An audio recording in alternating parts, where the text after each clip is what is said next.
Hey guys, what is up everybody, welcome back to my channel. आज मैं आपको types of traders जो stock market में होते हैं उनके बारे में बताने वाला हूँ। एंड डोंट वरी गाइस, मैं सबका pros and cons that is advantages and disadvantages ये भी बताऊंगा। सो अकॉर्डिंगली आप खुद से डिसाइड करते हो कि आपको कौन से टाइप ऑफ ट्रेडर बनना है। सो आपका ज़्यादा वक्त वेस्ट ना करते हुए लेट्स गेट स्टार्टेड। ब्रॉडली बात करें तो स्टॉक मार्केट में चार टाइप्स ऑफ ट्रेडर्स होते हैं। First scalping, second intraday trader, third swing trader and fourth positional trader that is long term investor. So चलो चालू करते हैं स्कैल्पिंग से। ये वो ट्रेडर्स होते हैं जो बहुत ही कम टाइम पीरियड के लिए शेयर्स को होल्ड करते हैं। एंड कम टाइम पीरियड से मेरा मतलब है कुछ सेकंड से लेके कुछ मिनट तक बस। देखो गाइस, ऑलमोस्ट हर शेयर्स में एटलीस्ट छोटा सा प्राइस मूवमेंट तो होता ही है। स्कैल्पिंग में लोग जो छोटे प्राइस मूवमेंट्स होते हैं उसी को कैप्चर करके प्रॉफिट्स अर्न करते हैं। मोस्टली ये लोग स्मॉल प्रॉफिट्स के पीछे जाते हैं। And the most important thing here is, ये लोग भले ही स्मॉल प्रॉफिट्स के पीछे जाते हो बट ये लोग दिन के बहुत सारे ट्रेड्स लेते हैं। एंड ऐसे ही उनके स्मॉल प्रॉफिट्स बड़े प्रॉफिट्स में कन्वर्ट हो जाते हैं। जो लोग स्कैल्पिंग करते हैं उनको एक चीज़ का अच्छे से ध्यान रखना चाहिए एंड वो है एग्जिट स्ट्रैटेजी। बिकॉज अगर एक भी स्टॉक ने अगर बड़ा लॉस दे दिया तो बहुत सारे छोटे प्रॉफिट्स को अकेला लॉस ही कवर लेगा एंड आपको नेट लॉस ही होगा। And by the way guys, ये लोग बहुत सारे क्वांटिटीज़ में ट्रेड करते हैं। अगर मैं आपको एक एग्जांपल के साथ समझाऊँ तो कोल इंडिया जिसका प्राइस ऑलमोस्ट 130 है। सो वो लोग क्या करेंगे, 130 के प्राइस में 2000 तक के क्वांटिटीज परचेज करेंगे। एंड जैसे ही प्राइस में थोड़ा सा मूवमेंट आया, लेट्स से 130.3 हो जाएगा, वो सारे शेयर्स को सेल करके अपना प्रॉफिट दैट इज 0.3 रुपीज़ पर शेयर का प्रॉफिट बुक कर लेंगे। एंड अभी आपको शायद ऐसा लगता होगा कि 2000 shares at a price of rupees 130, हमें बहुत सारा कैपिटल का गरज पड़ेगा। सो डोंट वरी गाइस, जो लोग स्कैल्पिंग करते हैं उनको उनका जो भी ब्रोकर हो वो अच्छा खासा मार्जिन देते हैं। अगर मैं जीरोदा की ही बात करूँ तो वो जीरोदा ही पर स्टॉक 16 टाइम्स तक का मार्जिन देता है। तो चलो ये तो हो गया मीनिंग, और आगे अभी एडवांटेजेस एंड डिसएडवांटेजेस भी डिस्कस करते हैं। First advantage of scalping is leverage that is margin. जैसे मैंने आपको एग्जांपल में समझाया कि जीरोदा आपको ऑलमोस्ट 16 टाइम्स तक का मार्जिन देता है। सो उतने अमाउंट आपको कम इन्वेस्ट करने पड़ेंगे, आपके बिहाफ में जीरोदा उतना इन्वेस्ट करेगा एंड उसी के लिए वो थोड़ा ब्रोकरेज चार्ज करेगा। Second is no overnight risk. Scalping में आपको कभी ओवरनाइट रिस्क होता ही नहीं है। ओवरनाइट रिस्क मीन्स कभी कभी क्या होता है कि कंपनी के रिगार्डिंग मार्केट क्लोज होने के बाद कुछ न्यूज़ आती है and next day market open होने से पहले ही मार्केट वो न्यूज़ पे रिएक्ट करता है। सो या तो प्राइस बहुत ही ऊपर जाएंगे या तो प्राइस बहुत ही नीचे जाएंगे। बट जो लोग स्कैल्पिंग करते हैं उनको ये रिस्क होता ही नहीं है। द मेन रीज़न इज वो कुछ मिनट्स में ही अपने शेयर्स को सेल कर देते हैं, वो ओवरनाइट कभी भी शेयर्स को रखते नहीं है। सो इसीलिए जो लोग स्कैल्पिंग करते हैं उनको ओवरनाइट रिस्क होता ही नहीं है। Next advantage is traders do not need to know much about the company of the shares in which they are dealing, because जो लोग स्कैल्पिंग करते हैं वो टोटली टेक्निकल एनालिसिस में डिपेंडेंट होते हैं। सो उनको कंपनी के बारे में ज़्यादा जानना ज़रूरी नहीं है, बट थोड़ा बहुत बेसिक इन्फॉर्मेशन रिगार्डिंग कंपनी तो होनी ही चाहिए। Next advantage is profitability, because थोड़ा चेंज तो ऑलमोस्ट हर स्टॉक देता है। सो हमारे प्रॉफिट्स होने के चांसेस उतने ही बढ़ जाते हैं। सो चलो आगे बढ़ते हैं डिसएडवांटेजेस में। इसका पहला डिसएडवांटेज है high accuracy is needed. This is because अगर एक भी स्टॉक आपके ट्रेड के अगेंस्ट चला गया तो आपको लॉस होगा, और जैसे मैंने ऊपर बताया अगर एक भी स्टॉक ने बड़ा लॉस दे दिया तो आपके छोटे मोटे प्रॉफिट्स को इजीली लॉस ही कवर कर लेगा। इसीलिए जो लोग स्कैल्पिंग करते हैं उनको हमेशा हाई एक्यूरेसी की गरज पड़ती है। Next disadvantage is brokerage. जैसे मैंने आपको बताया ये लोग बहुत सारे ट्रेड्स करते हैं एंड हर ट्रेड में वो मार्जिन यूज़ करते हैं। सो ब्रोकर वो मार्जिन के पीछे ब्रोकरेज चार्ज करता है। And by the way broker कितना ब्रोकरेज चार्ज करेगा ये हर broker to broker wise vary करता है।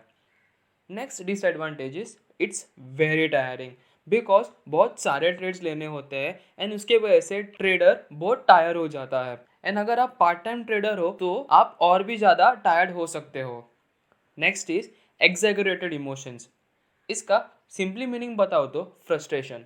दैट इज अगर स्टॉप लॉस हुआ तो आपको ऑटोमेटिकली फ्रस्ट्रेशन आ जाता है एंड नेट प्रॉफिट करने के चक्कर में हम कभी कभी गलत ट्रेड भी ले लेते हैं। सो चलो आगे बढ़ते हैं। Second type of trader that is intraday trader और a day trader.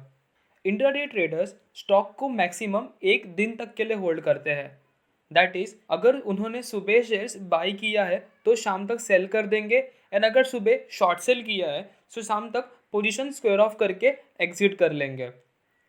Scalping and intraday दोनों में शेयर्स कभी डीमैट अकाउंट में नहीं आते बिकॉज दोनों with in one day square of हो जाते हैं। तो चलो आगे बढ़ते हैं advantages and disadvantages of intraday trading.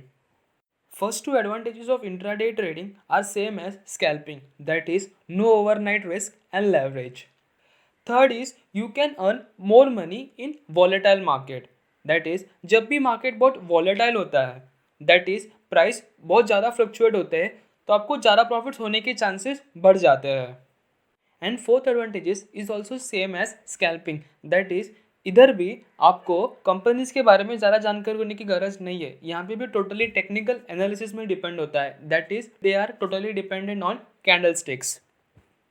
Disadvantages of intraday trader are as you can earn money faster, you can even lose your money faster in a volatile market because price आपके trade के against भी तो जा सकता है ना, so you can even lose your money faster in a volatile market. Next is you should keep an update daily, that is आपको every day का अपडेट रखना पड़ता है। Next is trading diary, if you start ignoring your trading diary success as an intraday trader is very difficult. Next is it may require more time than you have available for trading. इसका simply मतलब बताऊँ तो यहाँ पे सिर्फ trading ही important नहीं है, हर strategy को बैक टेस्ट करना भी इंपॉर्टेंट होता है एंड वो बैक टेस्टिंग में बहुत टाइम चला जाता है। Next type of trading is swing trading. Swing trading is a trading जहाँ पे ट्रेडर्स कुछ डेज से लेके कुछ वीक्स तक के लिए शेयर्स को होल्ड करते हैं। Unlike scalping and day trading यहाँ पे शेयर्स हमारे डीमैट अकाउंट में आते हैं। Swing trading also primary uses technical analysis to look over for trading profits. Swing trading में आपको मार्जिन नहीं मिलता, इसीलिए जितने भी शेयर्स आप परचेज करना चाहते हो पूरा कैपिटल आपको ही इन्वेस्ट करना पड़ता है, एंड इसीलिए छोटे प्राइस मूवमेंट्स जो होते हैं उसको कैप्चर करके आपको ज़्यादा प्रॉफिट्स नहीं होता है, इसमें थोड़ा ज़्यादा प्राइस मूवमेंट होना चाहिए अगर आपको अच्छा खासा प्रॉफिट चाहिए स्विंग ट्रेडिंग्स में। तो चलो आगे बढ़ते हैं एडवांटेजेस एंड डिसएडवांटेजेस में। इसके एडवांटेजेस है it requires less time to trade. Next is it maximize short term profits. Next is here also traders totally rely on technical analysis rather than fundamental analysis. Next is you don't need to work continuously in front of the computer. You can even do full-time job along with the swing trading. Unlike intraday trading, you don't need a lot of time searching for the trade because once the trade is executed, you are free for few days or even few weeks. इसमें ऐसा कोई hard points नहीं थे, इसीलिए मैं आपको ज़्यादा deep में नहीं लेके जाना चाहता। Next is disadvantages. First disadvantage is overnight risk. यहाँ पे हम शेयर्स को more then a day hold करते हैं एंड इसीलिए हमें ओवरनाइट रिस्क होता है। Next is risk of gap up and gap down. तो चलो समझते हैं अभी ये gap up and gap down क्या होता है। नॉर्मली जो शेयर्स का आज लास्ट ट्रेडेड प्राइस है वही कल सुबह ओपन होगा, ऐसा ज़रूरी नहीं होता है। कभी कभी या तो शेयर्स उसके ऊपर ओपन होते हैं या तो नीचे ओपन होते हैं। जस्ट फॉर एग्जांपल अगर आज एक शेयर्स का क्लोजिंग था 100, then it's not compulsory that कि कल भी शेयर्स 100 पे ही ओपन होगा, शायद 101 पे ओपन हो या 99 पे भी ओपन हो सकता है। एंड आपने जो ट्रेड लिया है अगर उसके ऑपोजिट डायरेक्शन में गैप अप या गैप डाउन हो रहा है so this could be lead to hit your stop losses. Next disadvantage is funds get blocked.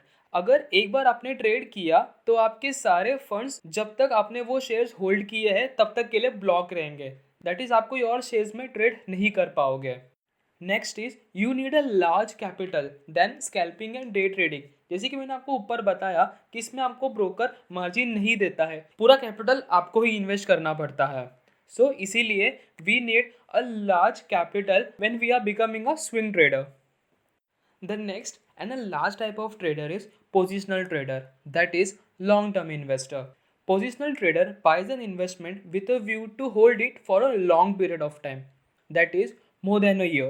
उन लोगों का मेन एक्सपेक्टेशंस होता है स्टॉक के वैल्यू का बढ़ना and they are least concern with daily fluctuation of prices और news of the day. Just like swing traders, positional traders में भी शेयर्स आपके डिमैट अकाउंट में आते हैं. In this, traders uses fundamental analysis rather than technical analysis. जैसे कि मैंने आपको ऊपर बताया कि हम स्टॉक के वैल्यू बढ़ने का वेट करते हैं, सो हमें कंपनी के बारे में अच्छे से नॉलेज होना बहुत ही ज़रूरी है. इसीलिए जो लोग पोजिशनल ट्रेडिंग करते हैं वो हमेशा फंडामेंटल एनालिसिस यूज़ करते हैं rather than technical analysis. So चलो आगे बढ़ते हैं. Advantages of positional trading.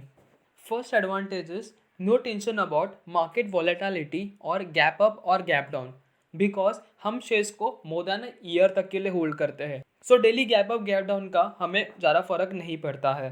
Next is dividend income. Guys, पहले के टाइम पे लोग मोस्टली डिविडेंड इनकम के लिए शेयर्स में इन्वेस्ट करते थे, but now the time is change. यहाँ पे लोगों को शेयर की वैल्यू बढ़नी चाहिए, ये सोच के लोग कंपनी में इन्वेस्ट करते हैं. Next is limited maintenance. एक बार आपने शेयर्स को परचेस कर लिया, उसके बाद आपको सिर्फ एग्जिट के बारे में सोचना है. दैट इज़ जो भी आपका टारगेट प्राइस हो वो आप सेट कर सकते हो, आपको पीरियोडिकली मॉनिटर करने की ज़रूरत नहीं पड़ती है. एडवांटेजेस. Tax advantage. अगर सिंपली बताऊँ तो अगर आप शेयर्स को with in a year cell करते हो तो आपको शॉर्ट टर्म कैपिटल गेन्स लगेगा जो है 15%. बट अगर आप शेयर्स को मोर देन अ ईयर तक के लिए होल्ड करते हो तो आपको लॉन्ग टर्म कैपिटल गेन्स लगेगा जो है सिर्फ 10%. सो इसी तरह हमें टैक्स एडवांटेज मिलता है जब हम लॉन्ग टर्म के लिए शेयर्स को होल्ड करते हैं. अगर मैं डिसएडवांटेजेस की बात करूँ, first disadvantages maximum capital requirement, because यहाँ पे भी आपको ब्रोकर कोई मार्जिन नहीं देता, पूरा कैपिटल आपको ही इन्वेस्ट करना पड़ता है. Next is funds get block. Just like swing trading, इसमें भी आपके फंड्स लॉन्ग टर्म के लिए ब्लॉक रहते हैं. Next disadvantages in depth knowledge. Long term trading requires you to have a deep knowledge of a sector you are investing in. You cannot make a decision based on certain news, tips, or hearsays. Next is need tremendous homework. You need to go through homework before going for a long term trading. Only relying on graphs or charts to make a buy or sell decision will not be enough. Next is lack of compounding. Positional trader is not conducted on frequently basis and gain of each trades are realized upon the position closed, which may be on a yearly basis. Hence, there is a less chances of compounding. By the way guys, बहुत सारे लोग compounding को as a advantages भी लेते हैं, वो because जो भी डिविडेंड हमें मिलता है वो हम री इन्वेस्ट भी कर सकते हैं. सेकेंडली जो बोनस शेयर्स मिलते हैं वो भी एक काइंड ऑफ री इन्वेस्टमेंट ही होता है. सो बहुत सारे लोग इसको एज एन एडवांटेजेस भी लेते हैं, बट बहुत लोग इसे एज अ डिसएडवांटेजेस भी लेते हैं, बिकॉज बोनस शेयर्स मिलना and dividend is not a compulsory thing. वो कंपनी डिसाइड करती है कि हमें डिविडेंड देना है या नहीं. इसीलिए मैंने लैक ऑफ कंपाउंडिंग को एज अ डिसएडवांटेजेस लिया है. सो गाइस, आज के लिए इतना ही. एंड ऐसे ही stock market strategies and information के लिए आप मेरे चैनल को सब्सक्राइब करना ना भूलें. एंड अगर वीडियो अच्छी लगी हो तो लाइक करके ही जाना एंड अपने दोस्तों के साथ भी शेयर करो. So guys, bye bye, take care.